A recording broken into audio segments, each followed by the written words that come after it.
Welcome to another episode of the No Ceilings podcast. I am Tyler Metcalf, joined as always by Tyler Rucker. Tyler, how's it going? Doing good. Thursday. This is always my favorite episode because I realize that tomorrow's Friday, which it's been a long one. The weeks are only going to get longer as draft gets closer. So, yeah, I'm pumped for this one. How about you, Mr. Metcalf? How are we doing? I am swell. Like you said, thank God tomorrow's Friday. It was a short week for me with Monday off, but it still felt like a 6-day week. So it's been a long one. The weekend is much needed, but I think what we're going to talk about tonight is going to be a fun one. We were kind of struggling to come up with a topic for tonight's episode or today's episode, depending on when you're listening, I suppose. But we eventually landed on guys who are kind of crashing the party and guys who are emerging into not only being considered draftable, but even some who are getting first round grades across the board. And you know, those guys are always fun because a lot of people jump on the hype train early and they become their guys. But the four guys that we're really going to cover today are EJ Liddell, Justin Lewis, David Roddy, and Ryan Rollins. And some of those are a bigger surprise than others. But before we dive into the specifics, do you have any overarching thoughts, beliefs on these guys, or just kind of about these late bloomers, I guess you could say? Yeah, I feel like we've been talking about so much when it comes to this podcast, and everyone listening, like, thank you guys for your support. It's been awesome. Me and Tyler have been talking privately about just like the amount of growth we've seen when it comes to listeners and everyone, coming back, and we love it. That's why we're doing 2 of these a week now, is because everyone's definitely buying in. So, it's funny, like when we do more episodes, me and Tyler finally get to a point where we're like throwing darts at a dartboard, just trying to think of ideas, because it's like, well, we got these guys we want to talk about. We also have these themes, like, and then we go back and forth each day, like trying to, okay, let's figure something out. So yeah, we came up with this idea for Crashing the Party because it was just, I think this is an important time of the year with March Madness around the corner, in which a lot of guys are going to start heating up. There's an opportunity to climb quickly because, that's why we've always joked about it's annoying doing big boards and stuff in the beginning of the year, because this is exactly why. Like, there's some guys now making a case to crash the party, as we are brilliantly calling this. And I think there's, not all of these guys, I think me and you would agree, are potentially going to get into the first round. Some are going to go maybe earlier in the first round than we're thinking. Some could now all of a sudden be draftable. So I think it's important that we're covering this range. And I think it's a really intriguing group of guys that are starting to buzz, starting to, be a popular name that's trending in the right direction for the draft community. Yeah, and I think the best place to start with these guys is EJ Liddell, who's a guy, a perfect example of why coming back to school and improving upon your game isn't always a bad thing.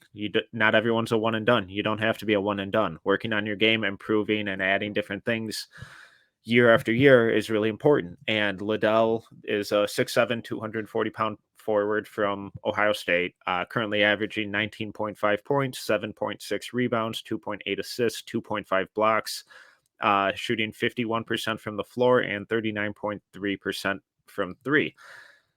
The growth he's shown this year has been really significant, but it's also a lot of what he showed last year, which I think is really encouraging, because it really suggests that, okay, this extreme level of production isn't a fluke. It's natural progression of his game, and just him continuing to kind of ride that development curve. Before we kind of get into his game, I just want to go through a series of numbers. So bear with me for a second. But in terms of points per possession, he ranks in the 90th percentile overall, 94th percentile in spot up, 73rd percentile as a roller, 75th percentile in isolation, 85th in offensive rebounds, 86th in all jumpers, 80th shooting off the catch, 75th off the dribble, 78th in shooting out of the pick and pop, which he does 72% of the time when he screens. So I know there's a lot of numbers I just threw at you, but just before we dive into the specifics, what are your initial general overarching thoughts on Liddell? Yeah, so this is important for everyone listening that you'll hear a lot of people throw out like percentiles and synergy numbers. If you don't understand usually that range, I think it was Nathan who we had on our most recent episode with the mock draft. I think Nathan made a good point of it, and I might be getting the number wrong, but I'm pretty sure when you're in college and you're above 60 to 70%, it's a big deal. Like that's a big number. Obviously when you're looking at the NBA and guys are in the 65th percentile, you're kind of like, but college, that's still a really good number. So you reading all of those numbers off and Liddell's 70 or higher on everything is just like, my goodness. I really wanted to talk about EJ for this pod because this is one of the more interesting guys I think right now in the draft community. I think he's making a serious amount of buzz. Some mainstream big boards have had him even going in the lottery. I think ESPN, our boys Mike Schmitz and Gavoni recently had their updated mock draft, and I think they had him going around 14th or 13th maybe. So like he's making serious waves. I wanted to kind of pick your mind about him, Metcalf, because I really like the way EJ plays. He's a load. He's like you said, 6'7", listening around 240. I'm an absolute sucker for guys that produce, go back, take steps forward across the board. Like you can see, yes, the game is developing. They've put in the work. And he was averaging 16 points last year, 6.7 rebounds, 1.8 assists, 1.1 blocks, shooting 47% from the field, 33%. And like you said earlier, now you look across the board, everything's jumped. Like every single category has jumped, which is just something that warms my heart up and makes me want to sleep like a baby at night. So yeah, I'm really intrigued with Liddell. The undersized power forward always scares me. So I just kind of wanted to see where your head's at and how you're feeling about this. Yeah, so Liddell was a guy who went through the draft process last year, and I'm assuming that he was told, improve the shot, show us so you can shoot, and come back next year. And that's exactly what he's done. I think every other aspect of his game is really encouraging.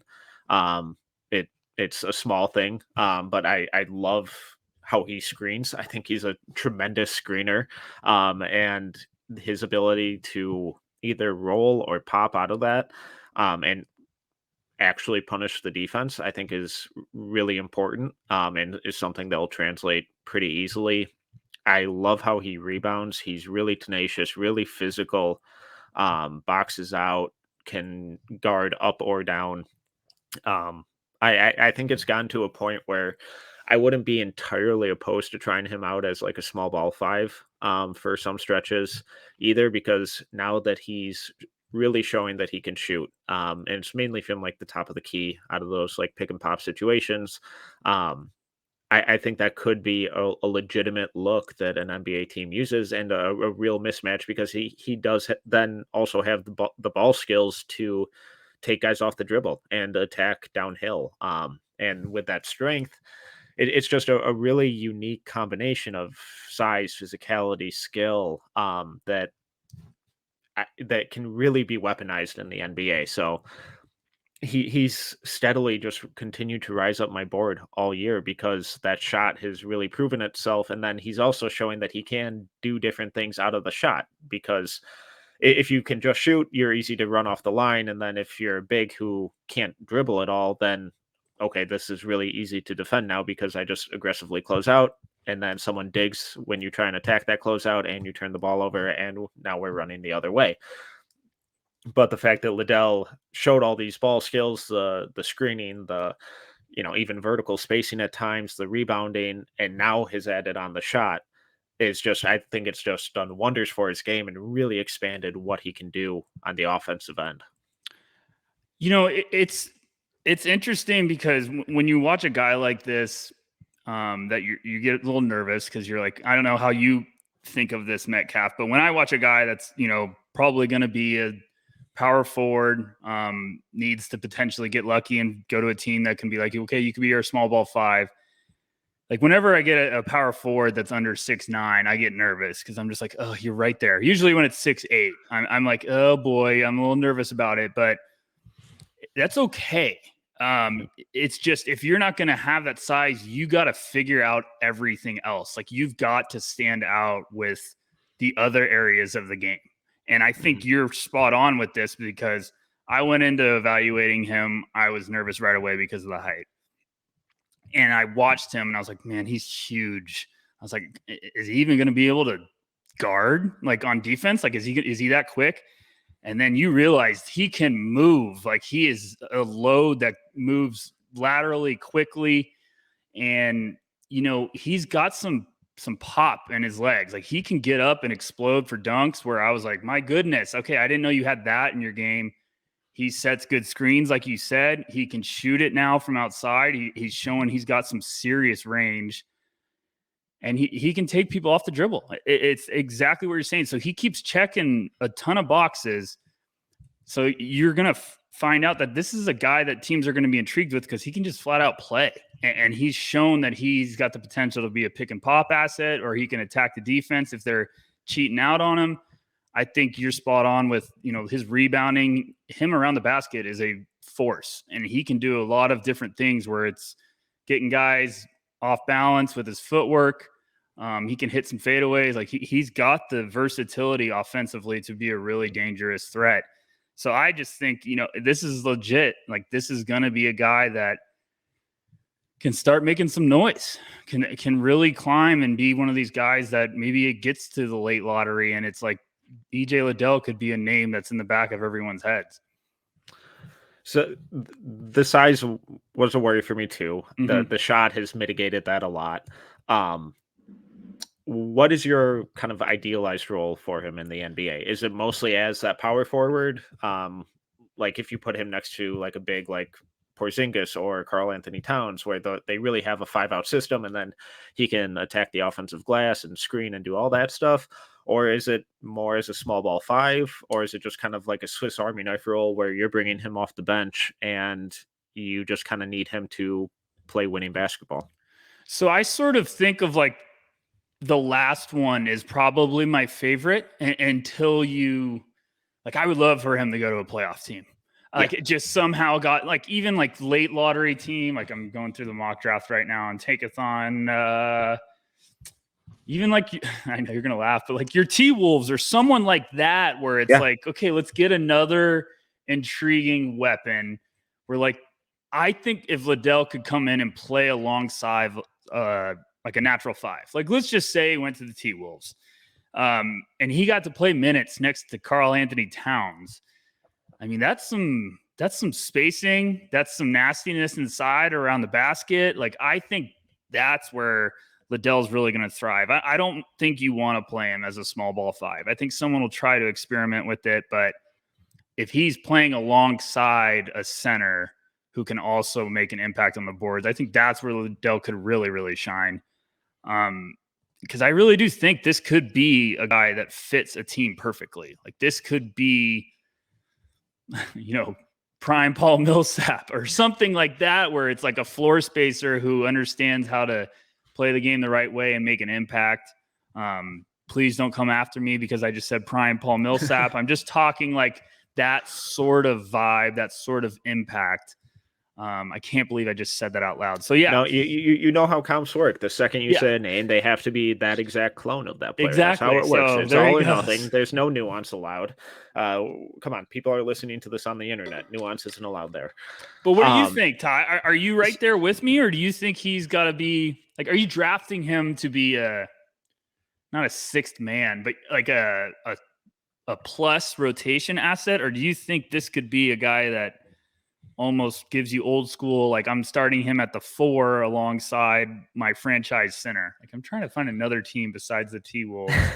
So I think he would be a lot of fun in Denver. I think that's where we actually had him going. That's where I in drafted the him. mock draft. I mean, I could see San Antonio getting really creative and being really smart with him. Yeah, that and then seems like a Spurs pick. Yes. Even a team like Brooklyn, who's currently at 24, I think he could be really, if they used him like they used Blake Griffin last season. I think that would be really interesting. So I think he's one of these guys who can really fit in to whatever role you need him to.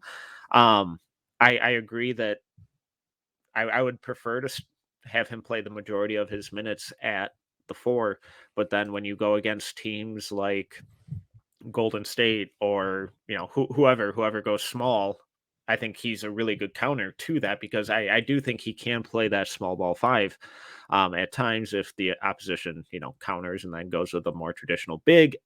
It may be a little rough, but I do think he's really strong. He fights like hell in the post. I think he holds his own and then presents an issue on the other end of the floor. So I wouldn't want that to be my go-to rotation for extended stretches, but it's certainly something I would try out in 3-4 minute stretches when I pull the starting center off the floor, and it's like, hey, let's end the first quarter with this look, see what happens, and then go from there. And the nights where his shot is really falling, I think that could be a really devastating kind of mix up in terms of rotation looks. Yeah, I mean, I even just thought of a wild card, and they just shocked the crap out of me in the last draft, so maybe they do it again. But what if Memphis took him? Like just someone like that, where it's just like, okay, he comes off and they play Jaren Jackson at the 5 and put him next to him and Morant and Bane. My goodness, yeah. So just something like that, it would just be fun because, like you just said, like when he gets cooking, I mean, Liddell can get rolling with his shot and how he scores all over the place. So I think that's definitely going to be one that, he's creeping up boards and going earlier than some might realize right now. He might creep up even more. You never know. Wild things happen in the next couple of months. So that's one to watch out for. Yeah. So to kind of wrap him up, where do you currently have him? How high would you be willing to take him? And oh boy, and how high would really surprise you on draft night if he went? So for everyone listening, me and Ty were kind of just messing around before we hit record, which is always what we do. And we were literally talking about this exact point where it's like when you get to a point in the lottery, there's just a spot where everyone can get a little crazy. Now, I haven't updated my big board in probably a month or month and a half. Well, that's useful. Yeah, really helpful. So I had him at 22. That's before I've watched him way closer. I would probably have him late to mid. No, probably have him around 17 right now. The earliest I would take him would probably be, oh boy, maybe around 12 or 13. If he got to 10, I'd be really shocked. And it's not that I'm downplaying EJ. I just think that would be probably a little rich, unless your team, maybe Memphis is in love with them and they're like, we don't care that we're picking 11th with the Lakers pick. We love him. We want him. Like, I understand that, but that's probably where I'm at if I'm shooting from the hip. What about you, Mr. Metcalf? Hit me with those numbers. Currently have him at 18. That's a good spot. I think that's a great spot. It wouldn't surprise me if I bumped him up a couple spots. Me too. Kind of just depending on just catching up with the last couple games and how the season ends. I'd probably be, and I wouldn't mind seeing him fall to or like land in Atlanta at 13. I think his sense of physicality and defense and ability to space the floor would be kind of a nice addition to that roster, especially if they, for some reason, continue to look to move off John Collins. Jalen Johnson fans hate you now. That's fine. I wasn't a huge fan of him coming out, but I still believe. But I'm not against it, but I want to bet on Jalen Johnson for the over prop bet. So I love him forever because he made me win that bet. So shout out Jalen. Go ahead. What would be too early for you? I think like you were saying, top 10. Yeah. Again, and just looking at the standings currently, it it wouldn't stun me if he went 10. It'd surprise me, but he really feels like one of these guys who's gonna inevitably get drafted a few spots higher than wherever I have him ranked. Where it just an NBA team falling in love with his kind of grittiness and physicality and versatility. Who's one of these fringe playoff teams and just needs to add that. That's not the easiest thing to find, especially when you combine it with how skilled he is as a player. So I would kind of anticipate him going in like that late lotto, mid first round range. Yeah, I think he's trending towards the late lottery. This also seems like a guy that, they keep playing good, and he has a strong pre-draft, and he does good in interviews. Like, this definitely seems like a guy that could just keep slowly tiptoeing up the board. And all it takes is one team to fall in love. And I was laughing earlier when you said 10 because I saw it was Portland, and I was like, years ago, this was literally a dream Portland Trailblazers pick. I know Portland fans listening were probably like, no, please, no, Metcalf. This is exactly what we've used to been drafting. And they should be pumped if they listened to our last mock draft. We gave them a dangerous duo. So, no, but I think you're spot on like that. And EJ is going to be fun to keep watching. I feel like every time I watch him, I get more and more impressed. I think he's got a lot of tools. I wish he was 6'9", because then I'd be really having a fun conversation. But he's 6'7". I think I saw somewhere he's got a good wingspan, and the man is an absolute train in the paint. So yeah, I'm a fan. Yeah, absolutely. And another guy who kind of plays the same position, but in a little different style, who's also seen a really significant jump up draft boards is Justin Lewis, the 6'7", 245-pound forward from Marquette. He's currently averaging 16.6 points, 8 rebounds, 1.8 assists, shooting 45% from the floor and 35.6% from three. I really liked Lewis as a freshman last season, but he kind of just got buried behind Dawson Garcia and Theo John. And he was a freshman. He was raw, but this year his scoring has really taken that leap. So I think you're a little higher on Lewis than I am. What intrigues you so much about his game? He's just been a guy that I'm trying to get, because as impressive as the stats you just mentioned, I looked literally earlier today, ironically enough, and his recent games is just even more impressive. Okay, so you just rattled off those stats. I'm just going to throw these out, and then I'll dive into the prodigal son. So his last 8 games, he's averaging 19 and 8. He's shooting 49% from the field and 46.5% from three. So I just started watching Lewis. He's been doing some good stuff at Marquette. He's a big boy. Like, he's got a great frame. He's listed at 235, and he doesn't move like he is.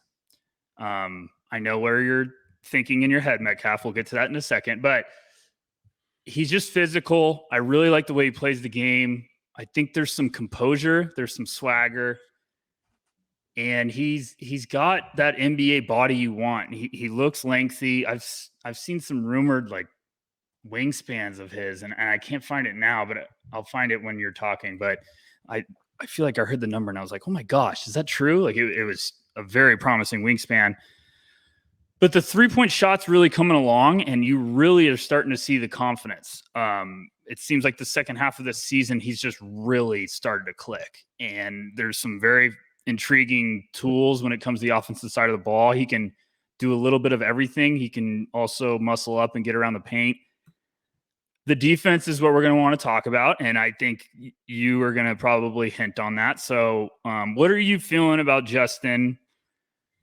Like, I think he's going to be a guy that doesn't get out of the first round. I know some people have him like in the 35 range to 40. I think this guy, I think he's going to be an end of the first round pick at worst. I think someone's going to fall in love with him because I think there's some serious upside and potential that's waiting to rise to the surface, waiting to come out. So yeah, let me hear your thoughts, Mr. Metcalf, about Justin Lewis, because I'm falling in love with this guy. I really am intrigued with him. And when I say that, I'm not saying he needs to go 13th. I'm just saying I really like the potential if you can get him in a certain value or range in this draft. Okay, so you envision Justin Lewis as the second coming. Got it. You're head over heels for him. He is the best player in this draft.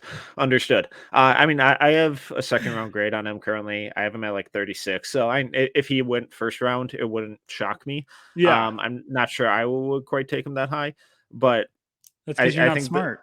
Well, I have my moments. I'm kidding. I have my moments. But everyone, please don't go revisit that Rising Stars podcast. Yeah, should we bring it up? Can we play that clip? No, I'm kidding. Moving on.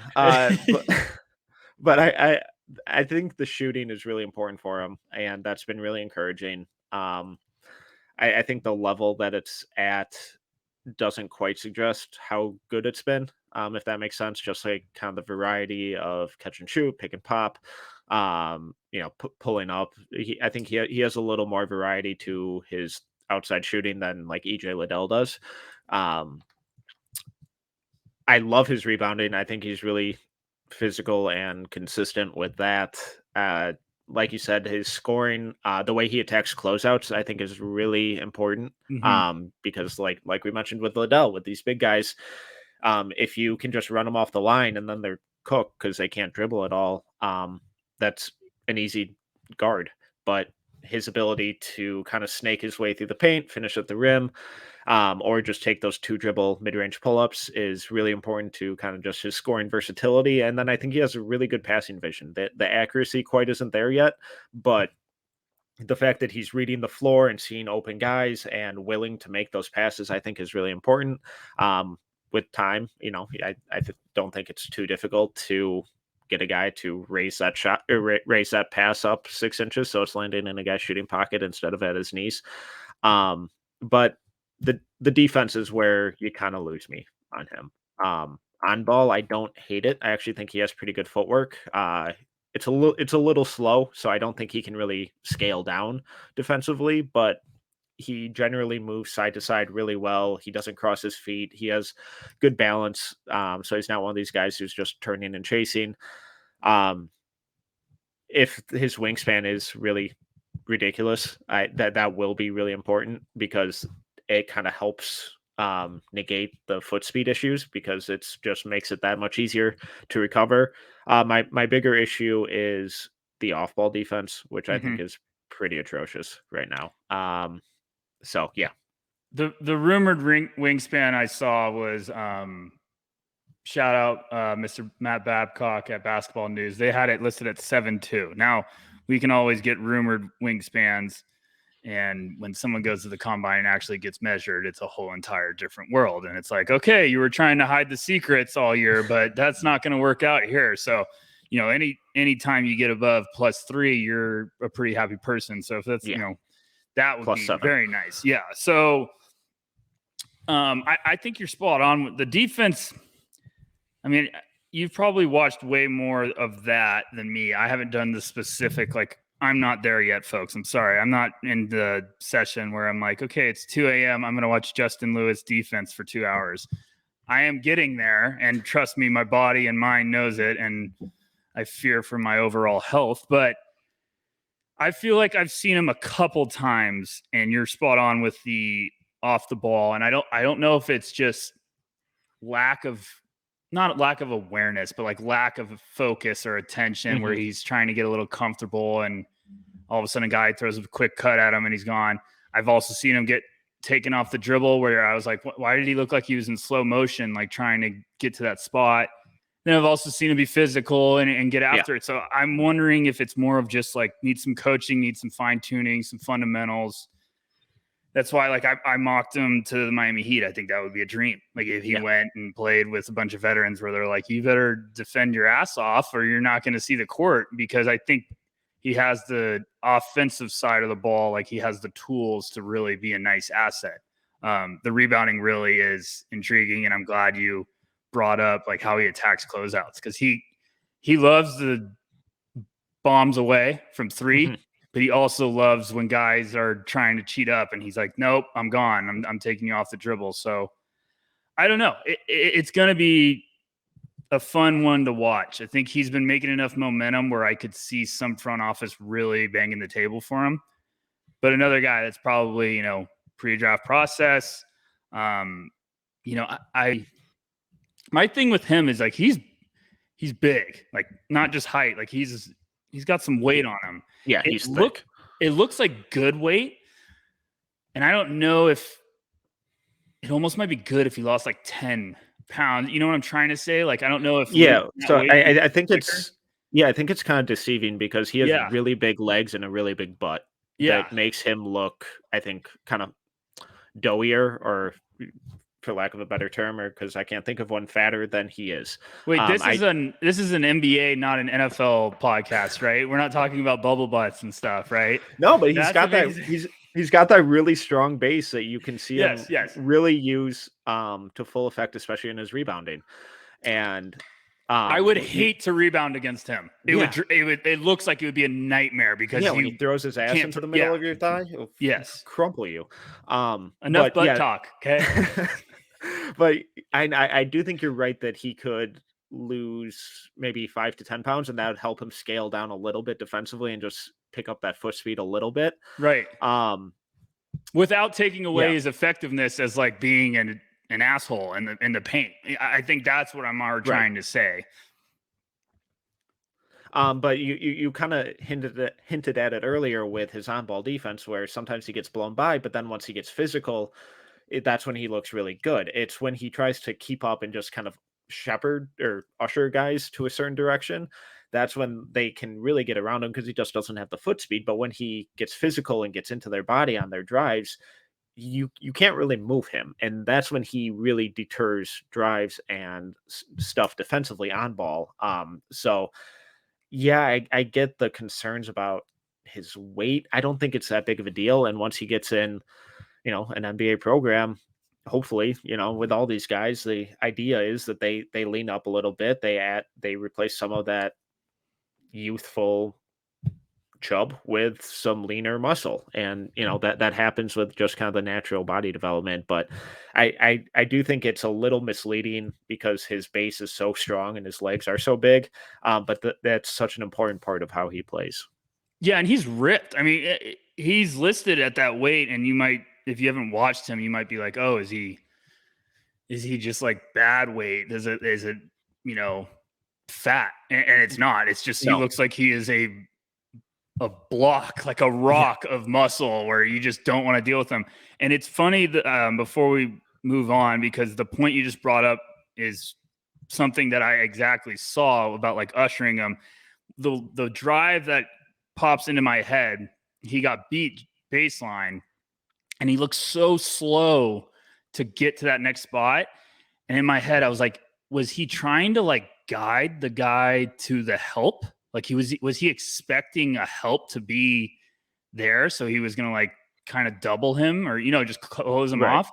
And I was like, he literally looked like a waiter walking someone to a table. Like, okay, it's right here. But I in my mind, I was like, I kept watching that play over and over again. And I was like, you can't just assume it's going to be there. You got to just cut him off. So maybe it's something like that where he just needs to get a coach to be like, hey, you can't do that. This, or maybe he plays with a veteran where they show him some tricks. Like that's what I'm saying. I think a late, potential playoff team would probably be drooling over a guy like that, where he's going to be a force. He'd be a really nice rotation asset early on while he gets everything done, figures out like the little kinks, the fundamentals, and figures out how to be a more two-way player. And then you might have something really special because he's 19 right now. Although he's a sophomore, he's going to turn 20 in April. So he's going to be just turning 20 by the time basically he's drafted. So I just think there's still a lot of really good basketball left to be found with Justin Lewis. Yeah, for sure. I definitely think there's a lot there to work with. But another guy who's found a lot of really good basketball in his game is David Roddy, Yes. 6'5", 250-pound guard from Colorado State. Um, he's a unique player. Wait, I don't mean to interrupt you. No, you're good. We missed a really good opportunity, and everyone can laugh at this while we're on air. We could have called this episode just the girth guys, because we just listed 3 guys that are just lower body animals, like just tanks in the paint. And then the next guy we're gonna have is just like a twig. So this is a really funny slate. I just realized. Okay, go ahead. I'm sorry, Ty. That was great. I just realized that. It would be an interesting lineup of the 4 guys. But Roddy's currently averaging 19.7 points, 7.7 rebounds, 2.9 assists, 1.1 blocks, 1.2 steals, shooting 57.4% from the floor, 46.7% from 3, but only 71.7% from the line. I think the best place to start with Roddy is the shooting. And so currently this year from 3, he's shooting 46.7% on 3.5 attempts, but only 71.7% from the line. Last year, so these numbers are up from last year's, which were 27.8% from 3 on 2.6 attempts per game, but almost 79% from the line. So are you buying the shooting improvement? Is it fluky? Is it a one-year wonder? Is it a flash in the pan? Where are you at with his outside shooting? I'm sort of buying it because it's. I feel like you can be fluky for a big stretch in college, but he's been really rolling like for a long time. Even on top of those numbers you put, like I did one on our No Ceilings Twitter account today. Like his last 12 games, he's averaged 27, 20, 7.4 rebounds, 3.3 assists, and he's got shooting splits of 58, 50. And then weirdly enough, like you were just hinting, 69% from the line. So it's weird because his shot, like it looks solid. It looks pretty. He can get it up in a hurry. I'm in love with his footwork. I know we're going to talk about that plenty. Yep. So I think I'm buying it. He's just a fascinating prospect that is really, really skyrocketed. Like he's not going to, like right now, he's probably not a first round pick, but now he's all of a sudden becoming like a priority second round pick potentially, where a month ago we weren't even really mentioning him in the top 60. And now all of a sudden it's like, well, shit, he might go in the top 40. So I think I'm buying it from the limited sample I've seen. What about you? How are you feeling about it? So, I'm struggling. Yeah, I want to buy it. I hear you. I really want to buy it. But I don't know. Those numbers just really confuse me. The near 10% drop in free throw percentage, I think is weird. I'm not the free throw is weird. Yeah, it's weird. I kept like, what? I was like, and how then can you that juxtaposed with the almost 20% jump in 3-point percentage, it's just two things that we never really see. So I honestly don't know what to do with it. Kind of like you said, his mechanics look solid. Sometimes when he misses, they're really bad misses, which is a little concerning too. Yes. But then a lot of his makes, it's like, oh, damn, that was sweet. Especially in the mid range too. So I don't think he's going to be a 45% 3-point shooter in the NBA. But if he's just 35%, I think that could potentially be enough, at least early on in his career, because then I think that opens up a lot of different avenues for him to kind of score inside the arc. And that's where his footwork really comes into play, like you hinted at earlier. His footwork at his size are so perplexing to me. It's Some of the porn. It's some of the best offensive footwork I've seen in this year's class, and his ability to get to a shot pretty much anywhere on the floor, whether it's a step back 3 or he drives, pivots, spins, and fades away in the mid range, or executes a series of up and under moves in the post. It's just a really weird and unique blend of physicality and agility that he shows pretty much on a nightly basis. He's becoming the ultimate just throwing a wrench in the whole draft process because it's awesome watching him. For anyone that hasn't watched him, I didn't want to say the measurements just so someone who hasn't heard of him had to go Google him and be like, excuse me. But I have to say it. So he's listed at 6'5", 250. I saw a rumored wingspan of 6'11", which just shows you he is a freak of nature. Just with it all doesn't make sense. But you turn on the tape and you're like, okay, what the heck am I watching? Like, because he's got the weight of a power forward. He's got the height of a shooting guard. And then you watch him play, and he's like a possessed big man with just awesome footwork. And then you start seeing him make plays with his vision, and you start seeing him just hit like step back threes, and he's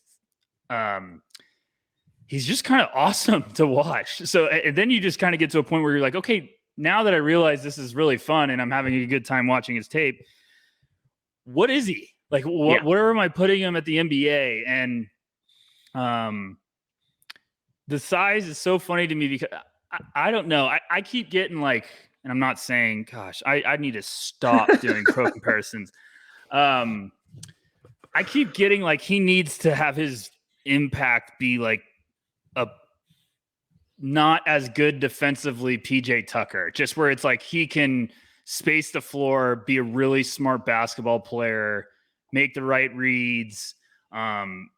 If he gets the ball around the paint, like he can do some damage with his footwork, because he, the size will worry people, but he has some moments where he makes people look absolutely foolish with how much separation he can get just off a spin dribble or a step through. Like, it's really, really impressive. So I don't know. I'm fallen in love with him. I think this could be like one of those second round guys that you're like, yeah, this is worth it. Like, this is worth a swing, because he could really be a guy that sticks and becomes a really strong rotation asset. What are you thinking? I need to know what Metcalf's thinking, because although you've had some questionable big board rankings with your, what was it, the 2020 class or 2020, right? Yeah. I just overthought. No, 2021, right? No, this last year's is looking pretty good. It's the Anthony the 2021 or 2020. I was given 2 extra months, and I did. Okay. I shot myself in the foot. No, yeah, sure, good excuse. So, you're usually spot on. Me and you usually like think pretty similar. So, where are you at with Roddy? Because he is really crashing the party. He's breaking down the front door and inserting himself into this entire draft world of madness. So where are you at right now? If you had to throw a raw number, are you taking him early second? Are you taking him mid? Too early? Currently late second, tentatively. Late second. Wow. So it wouldn't surprise me a month from now, once I really catch up and really dive into more of his stuff, if I move him up 20 spots. I first round for me, right now I would feel pretty absurd if I end up having them there. I agree. But that question that you asked, I think, is so important, and I currently just cannot get a grasp on, and it's, what is he in the NBA? I posted a couple clips on Twitter earlier today, and someone just asked the question, do you have a comp for him? And I was like, no, because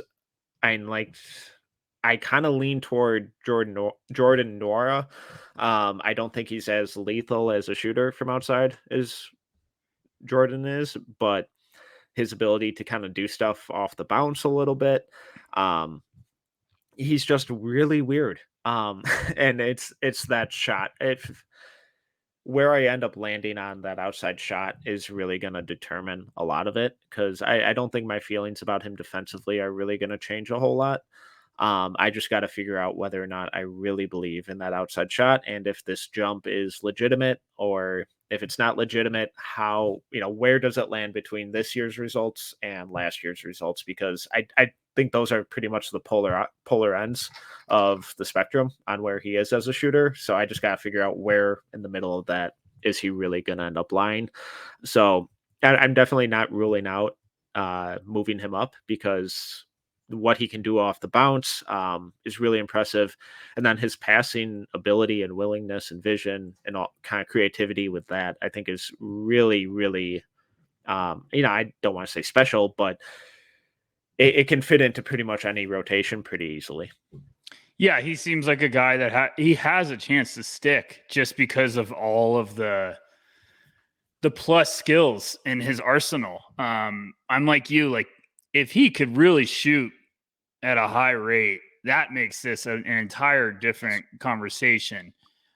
Because if he's shooting 40% from three with the vision, with the playmaking, with the, footwork inside, with all those gadget tools, like this could be Inspector Gadget in a weird way. Like if that shooting really swings it, like I think if the shooting is legit, he's got a shot to be a player that might go in the second, but might be one we look back in a couple years and be like, shit, that was a good pick. Like they got him. He's going to play 10 years in the NBA. Like he just seems like he's got that much going for him. Now, we've talked about this before. We get a good feel, like everyone in the draft world, the draft community gets a good feel for the entire slate of prospects around this time of the year. And then all of a sudden, someone throws their name into the ring and starts going on fire. And we all rush to try to talk about them. And everyone does. NBA scouts do, NBA personnel do. Front office guys are flocking to go see David Roddy now. So we'll see what happens in, a couple weeks, because that could all of a sudden cool down now that, he won't be playing, or if it gets to the point where the pre-draft process is starting, like maybe he has a bad workout and all of a sudden it's like, oh, David Roddy dropped 20 spots. And you're like, well, what happened? So I am excited. I'm intrigued with his skill set though. And he's definitely going to be one to keep an eye on, because I do think there's some fun stuff there. Where are you at defensively with him? I haven't watched enough. I'm not even going to try to lie to the listeners. I've watched brief, just trying to get a feel for him. Mm-hmm. And when I do that with a new guy that's buzzing, I immediately put on my list, like, okay, intrigued. I make notes, like, intrigued, looks fun, gonna have to zone in defensively and see where he's at, because we have our next big board coming up, and you even hinted at it earlier. I can't even describe how much film I'm gonna have to watch before that next one, because with each big board installment, you've got to up the film intake. So, because you're getting really serious, like you're getting closer to the draft. So, I'm not going to lie to anyone. Like I need to spend some, but you said you feel a one way about it. So I wanted to ask you, where are you at? My biggest question before I've watched him do a deep dive, and I'll probably do it tonight now because I just admitted to everyone that I haven't. Is he going to be able to switch multiple positions? Is he going to be able to hang his own? Because the footwork offensively looks amazing with how quick he can get. Is that translating defensively? Does he have some good fundamentals? Is he struggling? Where are you at? Yeah, and so from what I've seen, I actually kind of like his on-ball defense. Okay. I think that footwork translates pretty seamlessly, where he's sliding his feet, and then he uses that strength, kind of like we talked about with Justin Lewis, where he can bump guys off their angles and stuff like that. But if the ball handler is able to attack his high foot, and he has to flip his hips, that's where he gets in trouble. He's got really slow hips. Not really slow, but slow enough where he's a step behind pretty much every time. And that's where I worry about it. Yeah. So the footwork's still there. So and even once he does flip his hips and, tries to get back in position, his footwork's still good. So that's encouraging, but I think that's with him, it's going to be an issue where either you're going to have to play him as a really small ball 4. Or he's got to get in a lot better shape and really improve that hip flexibility, because I think if he's guarding 2s or 3s, I think they're going to be able to kind of attack that high foot pretty easily, or just take the space that he's really going to have to over exaggerate, pushing them to one direction. And then, then they get a relatively easy or relatively uncontested, sidestep mid range pull up or something like that. So that worries me. And then the off ball stuff, I worry about too. His screen navigation and communication is really rough. Where if he gets hit with a screen off ball, he's probably getting taken out of the play, and then he just doesn't have the explosiveness to do anything at the rim. But again, that one more comes down to where is he being played? And is it going to be as a small ball forward? Because if so, then he's going to have to show a little bit more reliability on those rotations and stuff. But if he's playing at the 2, it'll be a lot less so. This is how much, if you're not watching on our YouTube, this is how much this pisses me off, because Tyler goes into detail, really specific, talks about it. I'm really impressed. And then there's no chance I don't watch 2 hours of defensive film now tonight, because I'm like, okay, I got to watch. Like, this is just how my mind works. This is how I'm processed, because I'm like, okay, Ty's there. I got to get there. So, yeah, I'm interested. The hip thing really stands out to me. Is it – because now I'm just picking your mind, because I want to compare when I watch it tonight and then have like kind of a idea. Is it over excited, like over committing to trying to stop guys? Like, is he not understanding his weaknesses and trying to counter and put him in a spot where like he has some breathing room? Where like some guys like Chet understands. I always bring up Chet, but it's just the first name that popped to me. Chet understands guys are going to try to bully him, so he like welcomes them in. Our boy Steven Gillespie always says like he's a Venus flytrap, where he like invites them in and then goes and gets them at the top. Is it the opposite with him, where he like Roddy doesn't understand that I can't keep up with these smaller guards? Like, I got to swallow my pride. So he's trying to get too up into him and not giving him that extra breathing room to adjust? Or is it just his body can't switch that fast? You understand what I'm trying to say? Yeah. I think it's more the latter, because the majority of the time he's positioning himself like he's really trying to force them one direction, like where his body's at a pretty aggressive angle, not too aggressive or whatever, but like he clearly wants them to go one way. And then once they attack that top foot, then he's slow to not slow where he's completely taken out of the play, but slow enough where he's at least a step behind. And kind of like I said earlier, the recovery footwork is good. The footwork on flipping his hips is good. It's just really slow. So I don't know if it's a weight thing. I don't know if it's a flexibility thing. But it was something that really kind of stood out to me. Interesting. Yeah, that's just how I process now. I'm like, okay, well, I got my plan for midnight. That's David Roddy. Yeah, no, I'm excited to see where you land on it. Yeah, I will have a good idea by the morning. I promise that. That's how quick. It's not healthy, but that's how quick. I'll be like, nope, I'm hooked. All right, let's go. Okay, so we got one more guy we need to talk about, yeah. and I know I wanted to get your opinion, because he's been buzzing, and I really do think he's been buzzing, but it's one of those where like I don't know if it's buzzing for this year. I don't know if it's buzzing for next year, but he's been buzzing. So where are you at with Ryan Rollins? Toledo guard, sophomore, 6'4", putting up some big numbers. He's averaging 19 points a game, 6 rebounds, 3.7 assists, 1.8 steals, 47% from the field, 33% from three. He's had a nice jump from his freshman year. Freshman year, he averaged 13.7 points per game, 5 rebounds, 2.5 assists.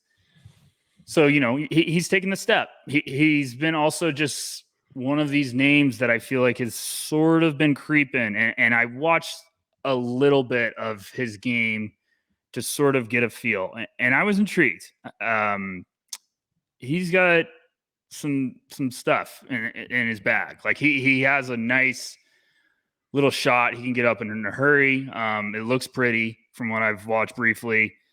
It looks like he's got some range. He looks like he's got the ability to turn into a really nice, versatile scorer, like on the offense and a half court. But that's just from the brief couple of games I watched. So he's another one I want to watch more, if not for this year, for next year. But where are you at with Ryan Rollins? I know I just sort of flipped the script and now I'm interviewing you, but that's what we do, Metcalf. I got to sometimes shine the light on you. So Ryan Rollins, hit me with it. I mean, I get the intrigue with him. I've seen some people saying he's a first rounder. That blows my mind. I'm nowhere close to that. There's a couple people that are jumping on that. I think our boy Simon, we're not calling you out. But I do think a lot of people are. What? All love. All love. And I think I get it. I mean, there's some exciting stuff when you watch him, but I'm just more trying to figure out, is this a guy that's actually going to go back and become a first rounder next year? If you know what I'm trying to say, like, is this the breakout guy that like everyone circles Ryan Rollins because they're like, oh boy, one more off season and he's ready to roll. So I didn't mean to cut you off, but go ahead. Cause Simon, no, you're good. Yeah. And I like I said, I get the intrigue.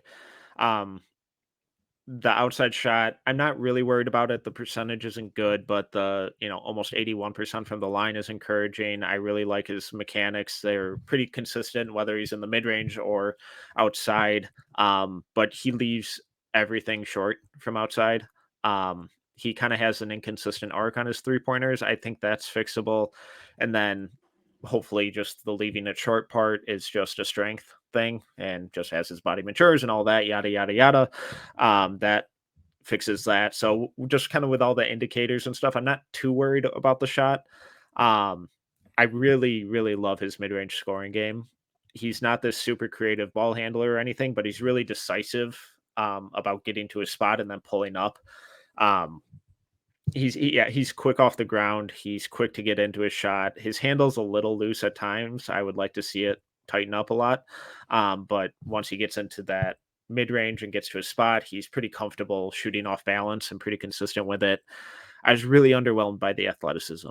I think he's pretty good laterally. It's the vertical pop and that kind of first step that really worries me. He gets smothered from what I've seen. He gets smothered a lot by rim protectors. And, if the shot doesn't come around to a high level and you can't really put pressure on the rim, it's a tough kind of tightrope to walk. But he is really adept at those straight line drives and those kind of inside hand scoop finishes. But every time he drives to his left, it's a little crossover hang dribble, and then he goes. So I think NBA defenses catch on to that pretty quickly and are able to cut that off with their athleticism and just kind of instincts. What really stood out to me, though, on the offensive end was the passing. He is an awesome passer, not like lead the offense passer, but attack, dump it off, find a cutter, great hit ahead passes and transition. I think his passing is the thing that would be like a day one plus to his game.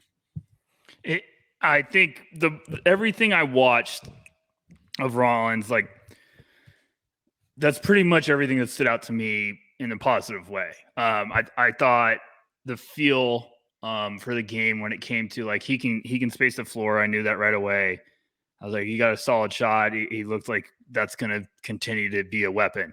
Yeah, I would bet on it being a real skill. Yeah, I don't think it will right away, but I would bet on it long term.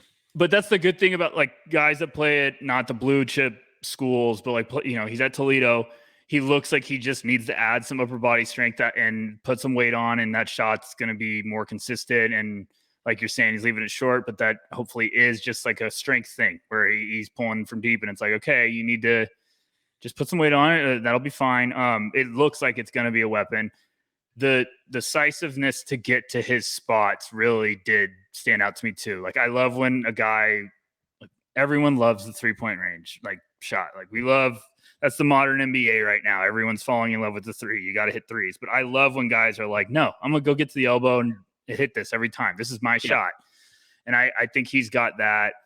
The passing really did jump at me too. I was like, this guy has some really good decisions with the ball in his hand when it comes to like getting an easy shot for teammates, or like cutting across the lane off the dribble, bringing a defender with him, and then dumping it off. Like he just gets it. Mm-hmm. So I'm definitely intrigued. He's going to be one that's another guy, like could crash the party this year. I will be curious if he actually comes out this year, because I could see this being more of like if he goes back, has a good offseason, this could be a big first round guy. Like this could be a real thing. But the really important thing that you just said in that whole segment is each weakness that you just said are pretty important weaknesses. Like the lack of vertical pop, guys can hide that. Sure, but you got to be good at hiding it. Like you got to have touch on your floaters. You got to be excellent floater, excellent, just like, pull up game, like stuff like that. And he could get there. Mm-hmm. And what was the other weakness you said? It was good. And I'm having a brain fart. Oh God. No, you said the handle. Handle's loose. That could be fixed. I thought you'd give me one more, and I was like, oh, whatever. But I just think like when you have a couple of those areas that kind of mesh together, those can add up in a hurry, where you got to really, you said like he has the same move where he always is trying to go one way. And that's big because that's true in the NBA. Like they will find that and everyone will pick up on that right away. And they'll be like, no, like by game 2, they will be like, we know that move. Like you better figure something else out. So if you're talking about like a guy that could potentially go back and develop his handle, develop his arsenal of moves, and then all of a sudden become a more consistent shooter where he just takes this nuclear step forward next year of like almost becoming this Jaden Ivey jump, where it's just like, okay, now he's coming back with some swagger and confidence to really roll. And I don't know, it's just going to be one of those guys. I think I'm a big believer of going back.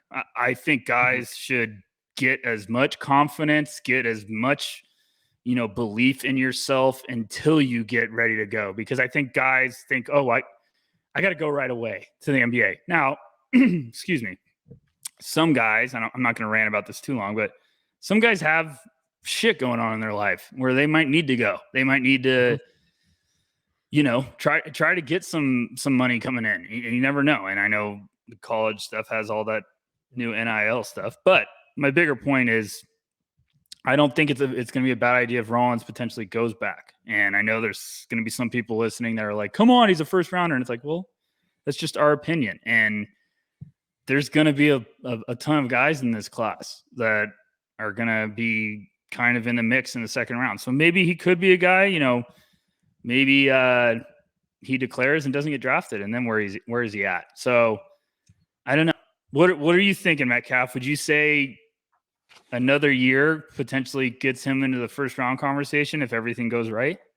I know it's early and I'm throwing you right on the gun, but I do. I think another year, like you're saying, would do him wonders. Because we all want these guys to go to the NBA and fulfill their dreams, get their money, have an awesome career.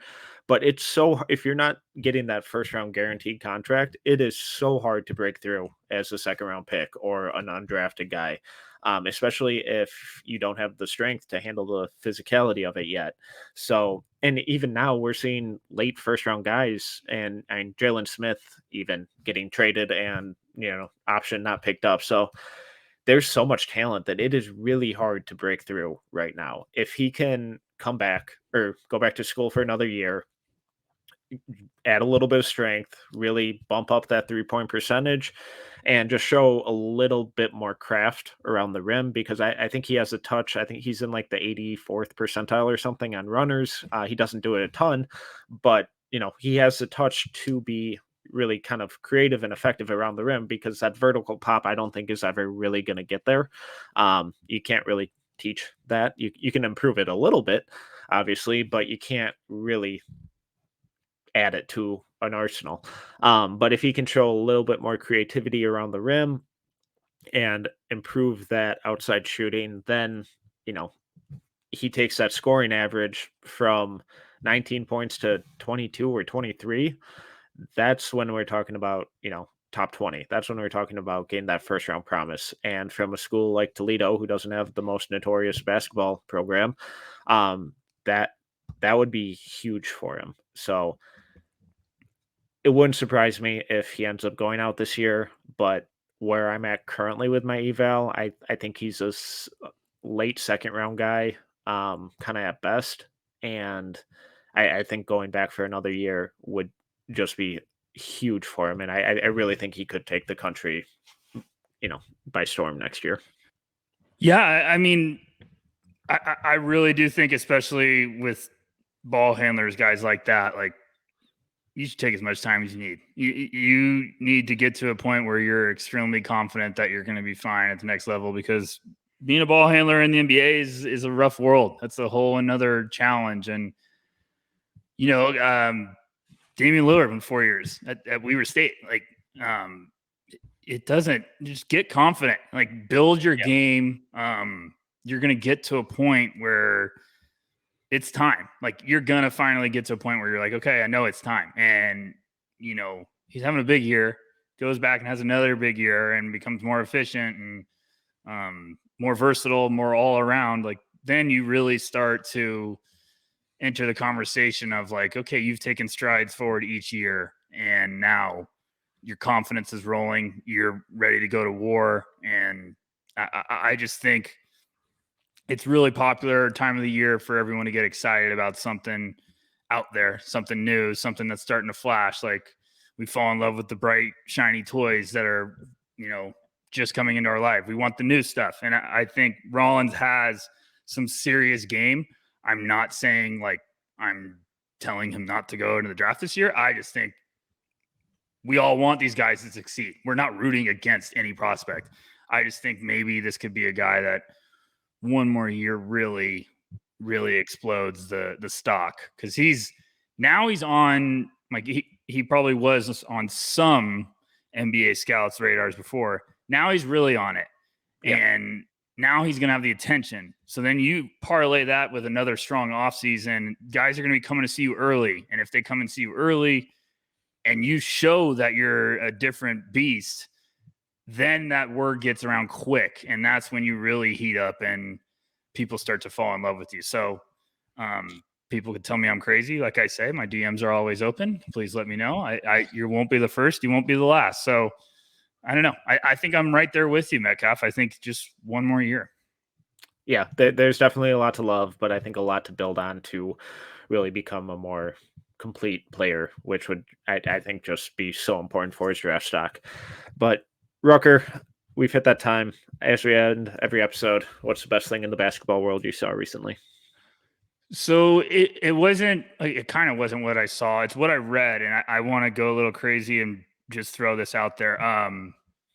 Today, on The Athletic, CJ Moore posted an article about Ochai Agbaji of Kansas, and it was probably one of my favorite things, like, not besides obviously the No Ceilings guys, what they write on our site every day, but it's probably one of the favorite background stories I've read in a while. If you guys haven't read it, I'll try to give a little bit of a teaser without The Athletic hunting me down because they wanted to get money for their subscription service. But basically just a story about Ochai training with an NBA trainer.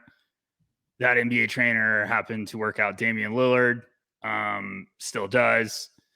If no one's ever watched this, Lillard had probably one of the best pre-draft workouts in the history of the draft. I think it's actually floating on YouTube if you want to watch it. The thing is freakishly impressive. But basically, the article talks about Agbaji getting the chance to work with that trainer, and the trainer gets really impressed by how he kind of flips his whole mentality and starts working his ass off.